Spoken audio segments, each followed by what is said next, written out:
আসসালামু আলাইকুম। এই হচ্ছে গাইবান্ধা সাদুল্লাপুর তেলের পাম্পের যে দুর্ঘটনাটা হয়েছিল, তো এটা হচ্ছে সেই ভিডিও।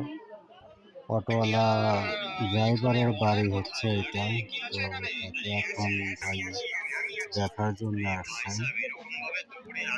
এখানে এমপিও আসছিল, উনি এসে দেখে চলে গেছেন। এটা হচ্ছে অটো ড্রাইভারের বউ, যে চেয়ারে বসে আছে যে মহিলাটা। তো আসলে অনেক দুঃখজনক বিষয়, এটা হচ্ছে আমাদের বাড়ির পাশে অটো ড্রাইভারের বাড়ি।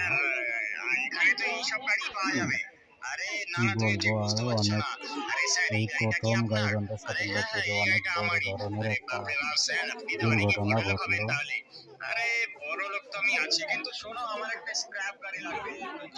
অটো ড্রাইভারের একটা মেয়ে আছে, তো অটো ড্রাইভারের জন্য সবাই দোয়া করবেন।